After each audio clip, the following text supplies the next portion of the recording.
മനസ്സ് മരവിച്ചു പോകുന്ന ഓരോ കഥകളും ഓരോ വാർത്തകളുമാണ് നമ്മൾ കേട്ടുകൊണ്ടിരിക്കുന്നത്.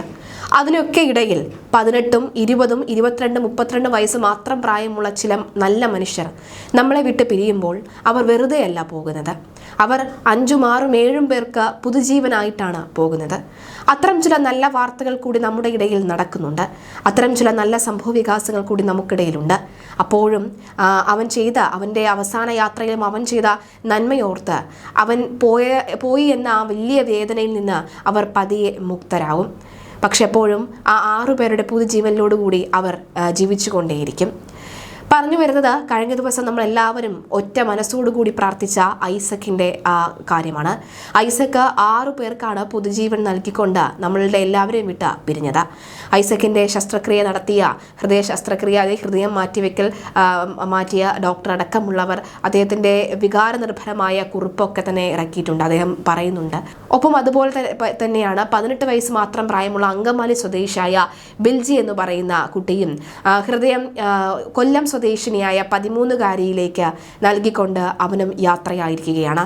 അങ്കമാലി ലിറ്റിൽ ഫ്ലവർ ആശുപത്രിയിൽ മസ്തിഷ്ക മരണം സംഭവിച്ച ബിൽജിത്ത് ബിജുവിന്റെ ഹൃദയമാണ് കൊച്ചി ലിസി ആശുപത്രിയിൽ എത്തിച്ച കൊല്ലം സ്വദേശിയായ പെൺകുട്ടിയിൽ മാറ്റിവെച്ചത്. പുലർച്ചെ 1:20 അങ്കമാലിയിൽ നിന്നും ഹൃദയം എറണാകുളത്ത് എത്തിച്ചത്. 1:30 തുടങ്ങിയ ശസ്ത്രക്രിയ 5 മണിയോടെ പൂർത്തിയായപ്പോൾ ബിൽജിത്തിന്റെ ഹൃദയം 13-കാരിയിൽ മിടിച്ചു തുടങ്ങിയെന്ന വാർത്തയാണ് ഇന്ന് നമ്മൾ കേട്ടെത്തിയത്. ഒപ്പം അതുപോലെ തന്നെയാണ് കഴിഞ്ഞ ദിവസം ഐസക്, പത്തനാപുരം സ്വദേശിയായിരുന്നു ഐസക് ജോർജിന്റെ ഹൃദയം സ്വീകരിച്ച 28-കാരൻ അജിൻ ഏലിയാസിന്റെ ആരോഗ്യനില തൃപ്തികരമാണ് എന്ന റിപ്പോർട്ട് കൂടി കിട്ടിയിട്ടുണ്ട്. അതായത് ഈ ഹൃദയം മാറ്റിവെച്ചതിന് ശേഷം 48 മണിക്കൂർ വളരെ നിർണായകമാണ് എന്നുള്ളതാണ്. ഹൃദയം ഇടിച്ചു തുടങ്ങിയാലും 48 മണിക്കൂർ നിർണായകമാണ്. അതുകൊണ്ട് തന്നെ ഈ മണിക്കൂറുകൾ വളരെ പ്രാർത്ഥനയോടുകൂടി ഏറെ നമുക്കറിയാം, അവരുടെ വീട്ടുകാരെല്ലാവരും പ്രാർത്ഥനയിൽ തന്നെയാണ് മുഴുകിയിരുന്നത്. അതിപ്പോൾ ഡോക്ടർമാരായിരുന്നാലും എല്ലാവരും തന്നെ പ്രാർത്ഥനയിൽ തന്നെയായിരുന്നു. ആ 48 മണിക്കൂർ വളരെ വിജയകരമായി പൂർത്തിയാക്കുമെന്ന് തന്നെയാണ് തുടക്കത്തിൽ ലഭിക്കുന്ന റിപ്പോർട്ടുകൾ. ഒരു ദിവസം കൂടി അജൻ സൂക്ഷ്മ നിരീക്ഷണത്തിൽ തുടരുമെന്ന ലിസി ആശുപത്രി അധികൃതർ അറിയിച്ചിട്ടുണ്ട്. ഹൃദയ ധമനികൾക്ക് വീക്കം സംഭവിക്കുന്ന കവാസാക്കി രോഗമാണ് അങ്കമാലി സ്വദേശി അജിനെ ബാധിച്ചത്. ബൈപ്പാസ് സർജറിക്കും അതുപോലെ തന്നെ ആൻജിയോപ്ലാസ്റ്റിക്കും വിധേയനായിരുന്നു. ഹൃദയ പരാജയം സംഭവിച്ചതോടുകൂടിയാണ് ലിസിയിലെത്തിയത്. ഡോക്ടർ ജോസ് ചാക്കോ പെരിയപുറത്തിന്റെയും ഡോക്ടർ റോണി മാത്യു കടവിന്റെയും നേതൃത്വത്തിലുള്ള സംഘം ഹൃദയം മാറ്റിവെക്കലാണ് പോംവഴി എന്ന നിർദ്ദേശം നൽകുകയായിരുന്നു. വ്യാഴാഴ്ച ഉച്ചയ്ക്ക് 12:35 ഹൃദയവുമായി തിരുവനന്തപുരത്ത് നിന്ന് ഈ പുറപ്പെട്ട ഹെലികോപ്റ്റർ 1:30 ഹെലിപാഡിൽ വരികയും ഒക്കെ ചെയ്തിരുന്നു. 1:40 ആരംഭിച്ച ശസ്ത്രക്രിയ രാത്രി 7 പൂർത്തിയാവുകയായിരുന്നു. Doctor Bhaskar Ranganathan, doctor P Murugan, doctor Job Wilson, doctor Grace Maria, doctor Antony George, doctor Ayesha Nasar, Raji Ramesh, Soumya Suneesh എന്നിവരും ശസ്ത്രക്രിയയിൽ പങ്കാളികളാവുകയായിരുന്നു. എല്ലാവരും ഒരുമിച്ച് നിന്ന് തന്നെയാണ് ആ ഒരു വലിയ വിജയത്തിലേക്ക് എത്തിയത്. പക്ഷെ അപ്പോഴും ഐസക് എന്ന് പറയുന്ന ആ യുവാവ് അച്ഛൻ്റെയും അമ്മയുടെയും സഹോദരൻ്റെയും പ്രിയപ്പെട്ട ഒരു വ്യക്തിയായിരുന്നു. ആ കുടുംബത്തിൻ്റെ ഏറ്റവും പ്രധാനപ്പെട്ട വ്യക്തിയായിരുന്നു ഐസക് നമ്മെ വിട്ടു പോവുകയാണ്. പക്ഷെ അപ്പോഴും അമ്മയും അച്ഛനും ഒക്കെ തന്നെ ആ വേദനയോടുകൂടി പറയുകയാണ്, അവൻ പോകുന്നില്ലല്ലോ, ഈ 6 പേരിലൂടെ ജീവിക്കുകയാണല്ലോ എന്നുള്ളത്. കഴിഞ്ഞ ദിവസം ഐസക്കിൻ്റെ കുടുംബത്തെയും ഐസക്കിനെയും അവസാനമായി ഈ മുഖ്യമന്ത്രിയുടെ നേതൃത്വത്തിലുള്ള സംഘം, അതുപോലെ തന്നെ വീണ ജോർജ് അടക്കമുള്ള മന്ത്രിമാരൊക്കെ തന്നെ ഐസക്കിൻ്റെ വീട്ടിലേക്ക് എത്തിയിരുന്നു. ഈ മാസം 6 കൊട്ടാരക്കര കിഴക്കേ തെരുവ് പള്ളിമുക്കിൽ വെച്ച് അതിവേഗത്തിലെത്തിയ ബൈക്ക് കൊട്ടാരക്കര വടവോട് ചരുവിള ബദേലിൽ ഐസക്കിനെ ഇടിച്ച് തെറിപ്പിച്ചത്. ഉടൻ കൊട്ടാരക്കരയിലെ സർക്കാർ ആശുപത്രിയിലും പിന്നീട് സ്വകാര്യ ആശുപത്രിയിലേക്ക് മാറ്റിയിരുന്നു. തലച്ചോറിലെ പരിക്ക് ഗുരുതരമായതാണ് വീണ്ടും കിംസ് ആശുപത്രിയിലേക്ക് മാറ്റാനായി കാരണമായത്. ബുധനാഴ്ചയായിരുന്നു മരണം സംഭവിച്ചത്. 12:30 ഹൃദയവുമായി ഡോക്ടർമാർ തിരുവനന്തപുരം വിമാനത്താവളത്തിൽ നിന്ന് എയർ ആംബുലൻസിൽ കൊച്ചിയിലേക്ക് പറന്നത്. മുഖ്യമന്ത്രി പിണറായി വിജയന്റെ നിർദ്ദേശപ്രകാരം ആഭ്യന്തര വകുപ്പിന്റെ ഹെലികോപ്റ്ററിലാണ് ഹൃദയം കൊണ്ടുപോയത്. കൊല്ലം സ്വദേശി ഐസക് ജോർജിന്റെ അവയവദാനവുമായി ബന്ധപ്പെട്ട വൈകാരിക കുറിപ്പുമായി ലിസി ആശുപത്രിയിലെ കൺസൾട്ടന്റ് കാർഡിയോളജിസ്റ്റുമായ ഡോക്ടർ ജോ ജോസഫ് എത്തിയിരുന്നു. കിംസിലെ ഓപ്പറേഷൻ തിയേറ്ററിൽ വെച്ച ഐസക് ജോർജിനെ കണ്ടപ്പോൾ മനസ്സൊന്ന് വിറച്ചു. വിറച്ചു. ഹൃദയവും 2 വൃക്കകളും കരളും മുറിച്ചെടുക്കുന്ന ഓരോ നിമിഷവും മനസ്സ് വിങ്ങുകയായിരുന്നുവെന്ന് ജോ ജോസഫ് ഫേസ്ബുക്കിൽ കുറിക്കുകയാണ്. അദ്ദേഹത്തിന്റെ വാക്കുകൾ കേൾക്കുമ്പോൾ അദ്ദേഹം പാർട്ടിപരമായൊക്കെ തന്നെ സഖാവാണെന്ന് വിശേഷിപ്പിച്ചൊക്കെ തന്നെ എഴുതിയിട്ടുണ്ട്.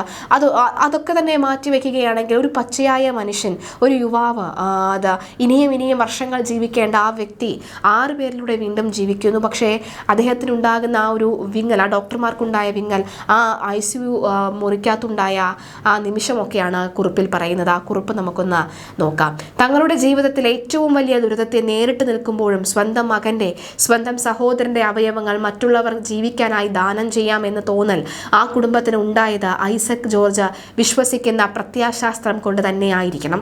ഹൃദയമടങ്ങിയ പെട്ടി ആദരവോടെ എൻ്റെ ശരീരത്തോട് ചേർത്തു തന്നെ പിടിച്ചു ഞാൻ നിന്നു. ഡോക്ടർ എന്നതിലുപരി മനുഷ്യൻ എന്ന നിലയിൽ ഏറ്റവും അധികം സന്തോഷം തോന്നുകയും സർക്കാരിൽ അഭിമാനം തോന്നുകയും സിസ്റ്റത്തിലെ വിശ്വാസം ഊട്ടി ഉറപ്പിക്കുകയും ചെയ്ത ദിവസമായിരുന്നു ഇന്നെന്നും ഡോക്ടർ ജോ ജോസഫ് ഫേസ്ബുക്കിൽ പറയുകയാണ്. ആർക്കാണ് ഇത്ര ധൃതി? എനിക്കിന്ന് നല്ല ധൃതിയായിരുന്നു. ഒരുപക്ഷെ ഇന്ന് ഏറ്റവും അധികം വേഗത്തിൽ ഏറ്റവും അധികം ദൂരം യാത്ര ചെയ്തവരിൽ ഒരാളായിരിക്കും ഞാൻ. സമയവുമായുള്ള ഓട്ട മത്സരമായിരുന്നു എന്ന് തന്നെ പറയാം. രാത്രി 2 മണിക്ക് എറണാകുളത്ത് നിന്ന് പുറപ്പെട്ട് രാവിലെ 6:30 തിരുവനന്തപുരം കിംസ് ആശുപത്രിയിലെത്തി. ഹൃദയവുമായി ഉച്ചയ്ക്ക് 12 മണിയോടുകൂടി പുറപ്പെട്ട വെറും 7 മിനിറ്റിനുള്ളിൽ കിംസിൽ നിന്ന് വിമാനത്താവളത്തിലെത്തി. ഹെലികോപ്റ്റർ വഴി 3/4 മണിക്കൂർ കൊണ്ട് തിരുവനന്തപുരത്ത് നിന്ന് എറണാകുളത്തും ഹയാത്ത് ഹോട്ടലിലെ ഹെലിപ്പാഡിൽ നിന്ന് വെറും 5 മിനിറ്റിൽ ലിസി ആശുപത്രിയിൽ എത്തുകയും ചെയ്തു. കാരണം ഇന്നത്തെ ഓരോ മിനിറ്റിനും ഒരു ജീവന്റെ വിലയുണ്ടായിരുന്നു. ഡോക്ടർ എന്നതിലുപരി മനുഷ്യർ എന്ന നിലയിൽ ഏറ്റവും അധികം സന്തോഷം തോന്നുകയും എൻ്റെ സർക്കാരിൽ അഭിമാനം തോന്നുകയും എൻ്റെ സിസ്റ്റത്തിലെ വിശ്വാസം ഊട്ടി ഉറപ്പിക്കുകയും ചെയ്ത ദിവസം കൂടിയായിരുന്നു ഇന്ന്.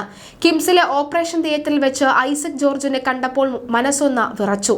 പുറമെ ദൃശ്യമാകുന്ന രീതിയിൽ കാര്യമായ പരിക്കൊന്നുമില്ലായിരുന്നു ഐസക്കിന്. എന്നാൽ അപകടത്തിൽ തലച്ചോറ് പൂർണ്ണമായും പ്രവർത്തനരഹിതമായിരുന്നു. മനോഹര ജീവിത സ്വപ്നങ്ങൾ കണ്ട് നടക്കുന്ന പ്രായത്തിൽ ആ സ്വപ്നങ്ങൾക്ക് പുറകെ പായുമ്പോൾ ആകസ്മികമായി വന്നു ചേർന്ന അപകടത്തിൽ പൂർണ്ണമായി തകർന്നു നിൽക്കുമ്പോഴും ഐസക്കിന്റെ അവയവങ്ങൾ മറ്റുള്ളവർക്ക് കൊടുക്കുക എന്ന മഹാദാനം ചെയ്യുവാൻ ഐസക്കിന്റെ കുടുംബം കാണിച്ച വലിയ പുണ്യത്തിന് നന്ദി പറയാൻ വാക്കുകൾ മതിയാവില്ല. ഹൃദയവും 2 വൃക്കകളും കരളം മുറിച്ചെടുക്കുന്ന ഓരോ നിമിഷവും മനസ്സ് വിങ്ങിക്കൊണ്ടേയിരുന്നു. തങ്ങളുടെ ജീവിതത്തിലെ ഏറ്റവും വലിയ ദുരിതത്തെ നേരിട്ട് നിൽക്കുമ്പോഴും സ്വന്തം മകന്റെ, സ്വന്തം സഹോദരന്റെ അവയവങ്ങൾ മറ്റുള്ളവർ ജീവിക്കാനായി ദാനം ചെയ്യാമെന്ന് തോന്നൽ ആ കുടുംബത്തിന് ഉണ്ടായത് അവർ വിശ്വസിക്കുന്ന, ഐസക് വിശ്വസിക്കുന്ന പ്രത്യാശാസ്ത്രം കൊണ്ട് തന്നെയായിരിക്കണം. മനുഷ്യനെ നല്ല മനുഷ്യനാക്കുക എന്ന പ്രത്യാശാസ്ത്രത്തിൽ വിശ്വസിക്കുന്ന ഒരാൾക്ക് ഇതിലും അപ്പുറം നന്മത്തരം ചെയ്യാൻ സാധിക്കുമോ? ഇതിലും ഒരു നല്ല മനുഷ്യനാകാൻ സാധിക്കുമോ?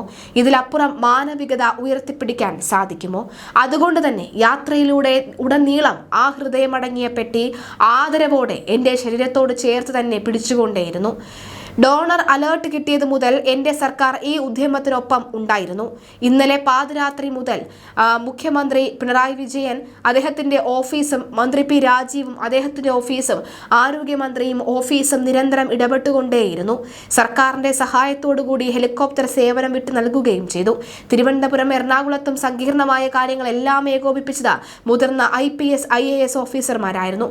കിംസ് ആശുപത്രിയിൽ നിന്ന് വിമാനത്താവളത്തിലേക്കും ഹയാത്ത് ഹെലിപ്പാഡിൽ നിന്ന് ആശുപത്രിയിലേക്കും ഗ്രീൻ കോറിഡോർ ഒരുക്കിയത് ഈ 2 നഗരങ്ങളിലെ പോലീസ് ഉദ്യോഗസ്ഥർ ആയിരുന്നു. അണുവിട തെറ്റാത്ത ആസൂത്രണം, ഏകോപനം എൻ്റെ സർക്കാരിൽ എനിക്ക് അഭിമാനം തോന്നിയ ദിനം കൂടിയായിരുന്നു ഇന്ന്. പല ആശുപത്രികൾ, അനേകം ഡോക്ടർമാർ, അത്യന്തം ഗൗരവമായ നിയമനൂലാമാലകൾ ഇതെല്ലാം ഏകോപിപ്പിച്ചതും നടപ്പാക്കിയതും എൻ്റെ സിസ്റ്റത്തിന്റെ ഭാഗമായ Kerala state organ and tissue transplant organisation ആയിരുന്നു. ഓരോ നിമിഷവും സങ്കീർണമായ ഈ ദൗത്യത്തിന് നേതൃത്വം നൽകുകയും വേണ്ട നിർദ്ദേശങ്ങൾ ചെയ്ത കേസോളോട്ട് നോഡൽ ഓഫീസർ ഡോക്ടർ നോബിൻ ഗ്രേഷ്യസിന്റെ നേതൃത്വത്തിലുള്ള കേസോൾഡോ ടീമായിരുന്നു. അതെ, എൻ്റെ സംസ്ഥാനത്തിന്റെ സിസ്റ്റത്തിന്റെ, എൻ്റെ സർക്കാരിൽ, എൻ്റെ പ്രത്യാശാസ്ത്ര ഞാൻ വിശ്വസിക്കുന്നു. ആധുനിക വൈദ്യശാസ്ത്രത്തിൽ എനിക്ക് അഭിമാനം തോന്നിയ ദിവസമായിരുന്നു ഇന്ന്. ഇല്ല, മരിക്കുന്നില്ല. സഖാവ് ഐസക് മരിക്കുന്നില്ല, ജീവിക്കുന്നു അനേകരിലൂടെ. ജോ ജോസഫ് ആരാണെന്ന് എല്ലാവർക്കും വ്യക്തമായി അറിയാം. അദ്ദേഹം ഒരു ഡോക്ടറാണ്. അദ്ദേഹം വിശ്വസിക്കുന്ന പ്രത്യാശാസ്ത്രം എന്താണെന്നും എല്ലാവർക്കും അറിയാം. അദ്ദേഹത്തിൻ്റെ ഫേസ്ബുക്ക് പോസ്റ്റിലുള്ള ചായ്വും എന്താണെന്ന് അറിയാം. പക്ഷേ രാഷ്ട്രീയ ഭേദമന്യേ നമുക്ക് ഈ ഒരു കാര്യത്തിൽ നമുക്ക് അദ്ദേഹം പറയുന്നത് പൂർണ്ണമായും ശരിയാണെന്നേ പറയാൻ സാധിക്കുകയുള്ളൂ.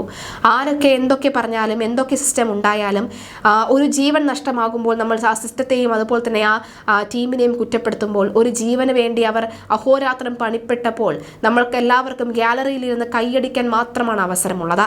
കുറ്റപ്പെടുത്താതെ കൈയടിക്കാം, അവരെയും ചേർത്ത് പിടിക്കാം.